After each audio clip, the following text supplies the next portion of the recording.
جس شخص کی بیوی ناراض ہو بغیر کسی شرعی وجہ کے، جیسے ہماری آج کل کی ناراضگیاں، پیچھے کوئی شرعی وجہ نہیں، اور اس کو خامند کو ناراض کر کے وہ رات گزار رہی ہے، تو ساری رات اس پہ اللہ کی لعنت برستی رہتی. بیلنس کیا دونوں کی. ہاں مرد کو زیادہ ذمہ دار ٹھہرا، اس میں کوئی شک نہیں، کہ کسی کی بیٹی کو لے کے جانا کوئی چھوٹی ذمہ داری نہیں ہے. اور شریف زادیوں کی جہاں ڈولی اترتی وہیں سے ان کے جنازے اٹھتے ہیں. گھٹ گھٹ کے مر جانا ان کی سرشت میں ہوتا ہے. طلاق ہمارے یہاں ایک لعنت ہے کہ گزارا نہیں ہوتا تو بھی کر گزارا، نہیں ہوتا کر گزارا. ایسے موقعوں کے لیے تو اللہ نے جدائی کر رکھا. میں اپنے گاؤں میں تھا، ایک بچی رات کو دیہات، رات کو چھوٹا بچہ لے کر، وحشت زدہ. ارے کہاں سے آئی ہو؟ کہا جی میں فلاں جگہ، میں نام لیں، فلاں جگہ سے آئی ہوں. کیا کرنا ہے؟ کہا جی مجھے میرے خامن سے بچاؤ، مجھے طلاق لے دو. میں نے کہا بیٹی اپنے ماں باپ سے کیا، میرے پاس کیا کرنے آگی؟ کہا جی وہ کہتے ہیں تو نے طلاق لی تو ہم تمہیں قتل کر دیں گے، اور میرا خامد روزانہ مجھے مارتا ہے، آج تک کوئی دن ناغا نہیں، روز مجھے مارتا ہے، اللہ کے واسطے میری جان بچاؤ. کہ بیٹی میں کیا کر سکتا، میرے پاس آنسوؤں کے سوا کچھ بھی نہیں. میں تو یہ دعا کر سکتا ہوں، رو سکتا ہوں، اور میں کچھ نہیں کر سکتا. میں تمہارے خاندانی معاملات میں کیسے دخل دوں؟ ہاں میرا کوئی رشتہ ناتا ہوتا تو پھر میں کوئی دخل دیتا، لیکن میں تمہیں جانتے نہیں تم کون ہو. البتہ میں نے اس نے کہا چلو میرے کسی بھائی سے بات کر، میں نے اس کے بھائی سے تھوڑی سی بات کی، بھائی اپنی بہن کا خیال کرو. آگے میں نے کچھ نہیں کہا. یہ میرے معاشرے کے سلگتے ہوئے مسائل ہیں، یہ دکھتی ہوئی رگیں ہیں، یہ بھڑکتی ہوئی آگ ہے جس نے در و دیوار کو خس و خاشاک بنا دیا ہے کہ ہم زبان کا بولنا جانتے، کاروباری ڈیلنگ جانتے ہیں، بیوی سے کیسے بولنا ہے، بیٹے سے کیسے بولنا ہے. معذرت کے ساتھ آج کل کی اولاد بھی نافرمان ہے، لیکن نافرمان بنانے میں ماں باپ کا بھی بہت بڑا ہاتھ ہے. کہ وہ اولاد کو سمجھتے ہیں جیسے گائے بیل ہے، جدھر باندھ دو جدھر کر دو. ابھی چند دن پہلے وہ باؤں ہمارے گھر پہنچ گئی، میرے گھر کو پہنچ جی وہ ماں باپ شادی کرنا چاہتے ہیں اور میں وہاں نہیں کرنا چاہتی، اور میرا باپ کہتا ہے تم مر جا میرے لیے، بھائی یہیں کروں گا اور کہیں نہیں کروں گا. اس کی عمر اتنی زیادہ ہے، میری عمر یہ ہے، 20-25 سال کا 20 میں فرق ہے. کہ میرا ادھر ہی کرنی ہے، نہیں تو تیری نہیں کرنی، بیٹھی رہو. یہ والدین کا جبر ہے. تو میرے نبی پاک صلی اللہ علیہ وسلم نے ایک خوبصورت طریقہ زندگی سکھایا، گھروں کو آباد کر کے بتایا. وہ طریقہ جو بھی اپنائے گا اس کے گھر میں خوشحالی ہوگی، خوشی ہوگی، خوشی. اور اس کا ایک لفظ ہے، ایک دوسرے کو برداشت کر. یہ آتے ہی بیوی میری غلام بن کے چلے، میں حاکم ہوں، اور بیوی آتے کہ ہونی تھے میری چلے گی، تیری ماں دی نہیں چلے گی، تو سوائے پھر بھڑکتی آگ کے کچھ بھی نہیں ہوگا. رشتوں کو میرے بھائی بہنوں صرف برداشت سے چلایا جاتا ہے.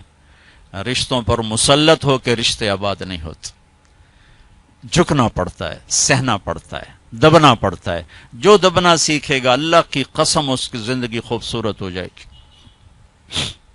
اس کا شکل صورت سے تعلق نہیں، سونے چاندی زیور سے تعلق نہیں. خوبصورت اخلاق زندگی کو 4 چاند لگا دیتے ہیں. بد اخلاقی زندگی، میرے نبی میں ایک حدیث یاد آ گئی، اجتنبوا الدمن الخضراء.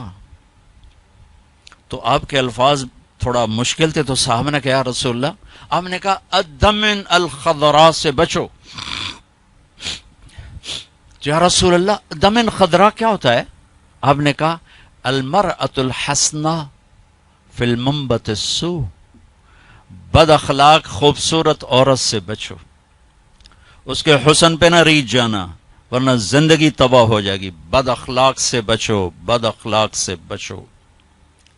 آدمی بھوک پر گزارا کر سکتا ہے، کڑوے بول پہ گزارا نہیں کر سکتا.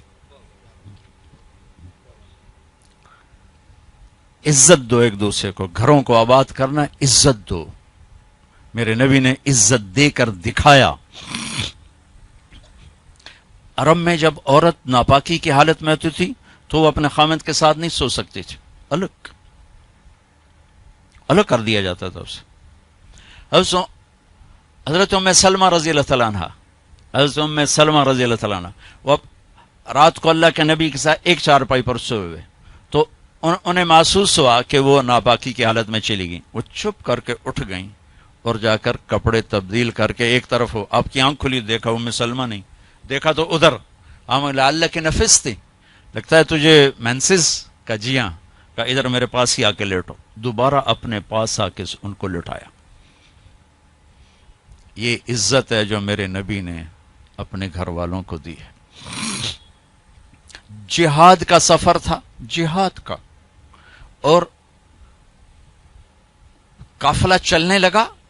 حضرت عائشہ بیٹھ گئیں، ٹھیک، تو یوں دیکھا تو گلے میں ہار کوئی نہیں. تو انہیں کہا یا رسول اللہ میرا تو ہار گم ہو گیا. تو آپ کہتے تجھے ہار کی پڑی، ادھر جہاد کا سفر ہے، چل. آپ نے کہا چلو بھائی عائشہ کا ہار ڈھونڈو. سارے لشکر کو ہار ڈھونڈنے پہ لگا دیا. اور ڈھلتا سورج ٹھنڈا ہو گیا تھا جب سفر کی تیاری ہو رہی تھی، تو شام ہو گئی، ہار نہیں ملا. تو اب مغرب پڑی، عشاء پڑی، تو اندھیرا چھا گیا، سفر پہ نہیں ہو سکتا. صبح ہی سفر کرنا، فجر کا وقت داخل ہوا، پانی کوئی نہیں. پانی ان کا پانی آگے تھا جہاں انہوں نے پہنچنا تھا. اب پانی کوئی نہیں، نماز کیسے پڑھیں گے؟ تیمم کی ابھی آیت کوئی نہیں آئی ہے. تو سارے لوگ ابو بکر کے پیچھے بڑھ گئے، تیری بیٹی کی وجہ سے نا آج یہ دن دیکھنا پڑ رہا ہے. اب بتا، پانی ہے نہیں تو نماز کیسے پڑھیں گے؟ اب ابو بکر کو بیٹی پہ غصہ چڑھا. وہ آئے سیدھے اللہ کے نبی کے خیمے میں. تو آگے اللہ کے نبی، اما عائشہ فرماتی میری گود میں سر رکھ کے سوئے ہوئے تھے اور وہ ایسے بیٹھے ہوئی تھیں. تو باپ تو ڈانٹ سکتا ہے، لیکن اب ڈانٹے ہیں تو وہ سوئے ہوئے ہیں، تو اب وہ ایکسپریشن سے ڈانٹ رہے ہیں تیری وجہ سے. اور ان کے یوں پسلی میں نا آ کے انگلی ماری، زور سے، ایسے زور سے انگلی ماری. وہ کہتے میں ایسے ہو گئی تاکہ میں ہلوں نہیں کہ اللہ کے نبی کی آنکھ نہ کھلے. تو یہ کہ غصہ اتار کے باہر آ گئے، باہر بتانے پڑ رہے. اللہ کے نبی کی آنکھ کھلی، نماز کا یا رسول اللہ پانی کوئی نہیں، نماز کیسے پڑھیں گے؟ اب اسی پریشانی میں تھے کہ جبریل آ گئے. فتیمموا صعیدا طیبا، چلو ہاں مٹی سے وضو کی اجازت، تیمم کرو. کبھی کسی امت کو تیمم نہیں ملا، بھلا مٹی سے بھی آدمی پاک ہوتا، منہ تو مٹی مارو بندہ پاک ہوتا. آپ نے چلو منہ پہ ایسے کرو، ایسے چلو نماز پڑھو بھائی. تو پھر وہ جو پہلے سب ناراض ہو ابو بکر سے کہنے لگے بھائی ابو بکر آج تیرے گھر کی طفیل کتنی بڑی رحمت ہمیں مل گئی، کتنی بڑی برکتیں ہمیں مل گئی. تو تیمم کی آیت اتری اس موقع پر جب حضرت عائشہ کا ہار گم ہوا، آپ نے سب کو اس کے ڈھونڈنے پہ لگا دی. تو فجر کی نماز ہوئی، تھوڑا سویرا ہوا، تو پھر حضرت عائشہ کہنے لگی یا رسول اللہ چلو ہار تو ملتا نہیں، چلیں. پھر آپ نے کہا چلو بھائی کوچ کرو. جب اونٹنے کو اٹھایا تو ہار پھسل کے نیچے گیا پڑا تھا، تو پھر ہار بھی مل گیا. یہ دلداری ہے میرے نبی کی اپنے گھر کے لیے. میرے بھائی بہنوں، کسی کی بیٹی کو لے جانا بہت بڑی ذمہ داری ہوتی ہے، اور میں یہ دکھ سے کہتا ہوں کہ میرا سسرالی معاشرہ بڑا ظالم ہے، بہت ظالم. کوئی لاکھوں میں ایک گھر ایسا ملتا ہے جس کو لے جاتے ہیں اس کو عزت دیتے ہیں، ورنہ تانے کے سوا کچھ نہیں ہوتا. نہ ساس کے پاس، نہ سسر کے پاس، نہ خامند کے پاس، نہ خامند کی بہنوں کے پاس. سر اس کے عیب بھی دیکھے جاتے ہیں. خوبیاں دیکھنے والا گھر کوئی کوئی ہوتا ہے. ایک حدیث یاد آئی، آپ نے مدینے والوں کی تعریف کرتے ہوئے فرمایا کہ یہ جو میرے مدینے کے صحابہ ہیں نا، انصار، یہ اتنے عالی لوگ ہیں کہ ان کے گھر میں کسی کی بچی آ جائے اسے یوں لگتا ہے جیسے میں اپنے ہی گھر میں آ گئی. یا اپنے انصار کی تعریف فرماتے ہوئے فرمایا کہ یہ میرے مدینے والے ساتھی ایسے ہیں، ان کے گھر میں کسی کی بچی کی ڈولی اترے اسے یوں لگتا ہے میں اپنے ہی گھر میں ہوں. تو سسرال والوں سے کہتا ہوں جس کی بیٹی لے جاؤ اسے اپنا گھر بنا کے دے دو، اسے اپنا گھر محسوس کرے، اپنا گھر اسے بنائے. ورنہ جانے والی بیٹی کا اللہ نے حق رکھا ہے، شریعت نے حق رکھا ہے کہ اگر وہ تمہاری طرح مالدار ہیں تو انہیں الگ گھر میں اتارو تاکہ کوئی ان کی زندگی میں داخل نہ ہو سکے، وہ اپنی زندگی گزاریں. ان میں جو جھگڑا ہوگا تھوڑا ہوگا، لیکن ادو سس بولی ادو سورا ادو نو بولی دو او بولے دو او بولیا وہ تو نیری کھچڑی پک جانتی، مطلب مناوے کہنو تو رساوے کہنو. تو شریعت نے حق رکھا ہے کہ اس کو الگ گھر میں اتارو. اس کی ہمت نہیں تو اس کو کرائے کا گھر لے کر دو. وہ کہے کہ مجھے الگ کر دو, مجھے کرائے کا گھر لے کر دو, تو وہ نافرمان نہیں, اسے گھر لے کر دو. اگر اس کی گنجائش نہیں تو گھر میں ایک پورشن اس کے لیے لے کر رکھو. ایک پورشن کی گنجائش نہیں تو ایک کمرہ, ایک ٹوائلٹ, ایک کچن اس لڑکی کا حق. جو کچن اس کے ذاتی استعمال میں ہو, ٹوائلٹ اس کے ذاتی استعمال میں ہو, کمرہ اس کے ذاتی استعمال میں ہو, یہ 3 چیزیں اس کا لازمی حق ہیں. اگر یہ بھی نہیں کر سکتا تو وہ تسبیح پڑھے تھے, روزے رکھے تھے, اللہ کرے کسی دی بیٹی نو ضرور دھکے دیونے تے ذلیل کرنا, ایدوں ہی دھکے تے ایدوں ہی دھکے, پھر چپ کر کے شادی نہ کرے, بس بہ کے اللہ کرے. یہ اللہ نے جانے والی کا حق رکھا ہے. ہماری معاشرت ہندو معاشرت ہے جس میں جوائنٹ فیملی سسٹم چلتا ہے, یہ بہت اچھا تھا, بہت اچھا تھا, ایک دوسرے کی مدد ہوتی تھی. اب یہ ایک مصیبت بن گیا ہے کہ ایک دوسرے میں دخل دینا ایک فرض بن گیا, ایک دوسرے کی زندگی کو تلخ کرنا یہ فرض بن گیا. کس میں جھگڑا نہیں ہوتا, بڑوں کا کام ہوتا ہے سلجھانا, ہم اسے الجھانے میں لگ جاتے. میرے نبی اپنی بیٹی کے گھر آئے, حضرت عائشہ, وہ آگے پریشان, حضرت فاطمہ وہ آگے پریشان بیٹھی. آپ نے کہا کیا ہوا؟ کہا میرا اور علی کا جھگڑا ہوگا. ایسی پاکیزہ جوڑی کہ جنت میں نور کی چمک اٹھے گی. لوگ پوچھیں گے جنت یہ نور کہاں سے ہے؟ تو فرشتے کہیں گے اوپر کی جنت میں علی و فاطمہ مسکرائے ہیں, ان کے دانتوں کے نور سے نکلے نور نے جنت کو روشن کر دیا ہے. یہ اتنا بڑا جوڑا ہے. لیکن دنیا ہے. آپ نے کہا علی کدھر کا؟ یہ باہر نکل گئے. آپ ان کے پیچھے گئے, دیکھا تو مسجد میں سوئے تھے. ان کو کہا ابو تراب اٹھو, یہ ٹائٹل یہاں دیا, ابو تراب اٹھو. ان کو لے کر آئے, گھر تشریف لائے, زمین پر لیٹ گئے. علی کو دائیں طرف لٹایا اور فاطمہ کو بائیں طرف لٹایا. علی کا ہاتھ پکڑ کے اپنے پیٹ پر رکھا, ادھر سے فاطمہ کا ہاتھ پکڑ کے علی کے ہاتھ پر رکھا, اور بیٹی کے ہاتھ کے اوپر اپنا ہاتھ رکھا. اب یہ علی کا ہاتھ, یہ فاطمہ کا ہاتھ, یہ میرے نبی کا ہاتھ علیہم الصلوات و تسلیمات. ٹھیک. اور فرمایا بولو بھائی ہماری صلح ہوگی. پوچھا نہیں کی لڑائی ہو, اے جڑے پوچھنے والے ہو لڑا کے آ جان, تو کیا کیا ابھی, تو کیا کیا, او ڈھیر لڑ لڑ کے ویلے ہوئے بیٹھے. تو میرے نبی نے پوچھا نہیں ہاں بھائی تو کیا کہتے اور تو کیا کہتی. میرے نبی نے یہ کیا اور کہا علی فاطمہ کہو ہماری صلح ہو گئی. دونوں نے کہا جی ہماری صلح ہوگی. ٹھیک ہے. پھر آپ نکلے خوش خوش, چہرہ نورانی. صحابہ نے عرض کیا رسول اللہ آج آپ بڑے خوش نظر آ رہے. کہ میں علی و فاطمہ کی صلح کرا کے آ رہا ہوں. یہ بڑوں کا کام ہوتا ہے. اب لڑکی والے اپنے اٹھا لیتے ہیں, کمر کس لیتے ہیں سوٹے, اور ادھر لڑکے والے اپنے سوٹے کس لیتے ہیں, بچے کی زندگی برباد ہو کے رہ جاتی. جوڑنے کی بجائے دونوں طرف توڑ چکے. نہ قرآن کا پتہ ہے نہ سیرت کا. دیکھو میں ہاتھ جوڑتا ہوں, قرآن پڑھو, اپنے نبی کی زندگی پڑھو, تاکہ ہمیں اور آپ کو پتہ تو چلے کہ زندگی کیسے کیسے ہیں, زندگی گزارنی کیسی. میرے نبی سے پوچھ کے موت آئی, پوچھ کے موت آئی. واحد ہستی ہیں جن سے موت پوچھ کے آئی. ٹھیک ہے. 12 ربیع الاول 11 ہجری 7 جون 633 عیسوی جبریل اندر آئے. یا رسول اللہ باہر ملک الموت کھڑا ہے, اندر آنے کی اجازت چاہتا ہے. یہ وہ دربار جہاں موت پوچھ کے آئی. تو آپ نے کہا آ جائے. ملک الموت اندر آیا, کہا السلام علیکم یا رسول اللہ. اور پھر کہا یا رسول اللہ آپ پہلی ہستی ہیں جنہیں میں سلام کر رہا ہوں, میں نے کبھی کسی کو سلام نہیں کیا.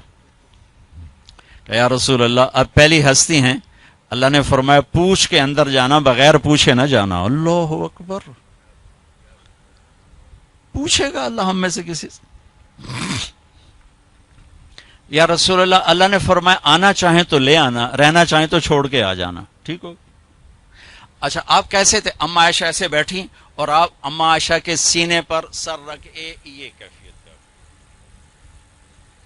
تو آپ فرماتے اچھا ٹھیک ہے, میں اٹھتا ہوں, میں وضو کرتا ہوں, 2 نفل شروع کرتا ہوں, جب میں سجدے میں جاؤں میری جان نکال لینا. ہم دعائیں میں یا اللہ سجدے کی موت عطا فرما. کتنے لوگ ہیں دعائیں کرتے ہیں یا اللہ نماز پڑھ رہے ہیں موت آ جائے, سجدے میں سر ہو موت آ جائے. کتنی عام تمنا, میں خود دعا مانگتا ہوں. تو آپ کہتے کہ تم ٹھہرو میں وضو کر لوں, جب میں سجدے میں سر رکھوں میری جان نکال لینا. آپ نے اپنی بیگم کے سینے پر سر رکھے ہوئے ہی موت کو قبول کیا کہ یہیں نکالو، یہیں نکالو، وہیں لیٹے لیٹے. اسے میری ماں حضرت عائشہ فرماتی تھی میرے نبی میرے سینے اور ٹھوڑی کے درمیان اللہ کے پاس حاضر ہوئے، مات فی سحری و نحری. یہ بھی ایک پیغام تھا، یہ بھی ایک پیغام تھا کہ آپ اپنی بیگم کے سینے پر سر رکھ کے دنیا سے جدا ہوئے ہیں اور اللہ کی بارگاہ میں پہنچے. تو بھائیو، لمبی ایک خوبصورت زندگی ہے، میں گھنٹے سوا گھنٹے میں کیا بتا سکتا ہوں، اور یہ اتنا اندھیرا ہے کہ اس میں کروڑوں شمعیں جلیں گی اور اربوں پروانے قربان ہوں گے تب جا کے صبح ہوگی. اس اندھیر میں میری چند باتیں پتہ نہیں کوئی روشنی کا سبب بنے یا نہ بنے، پر اگر چند کانوں پہ دستک ہو گئی تو شاید کچھ ذرہ خیر وجود میں آ جائے. بھائیو، اپنے نبی کی زندگی سیکھو، اپنے نبی کی زندگی کے مطابق چلنے ڈھلنے کی کوشش کرو. یہ تبلیغ کا کام بھی اس کو سیکھنے کی ایک خوبصورت محنت ہے. جو کرے گا اللہ تعالیٰ اس کی دنیا بھی بنائے گا، اللہ تعالیٰ اس کی آخرت بھی بنائے گا. آخری بات یہ کہتا ہوں، اپنے گھروں کو آباد کرنا ہے تو اس زبان پہ قابو پانا سیکھ لیں، اس زبان پہ قابو پانا سیکھ لیں، اس زبان پہ قابو پانا سیکھ لیں.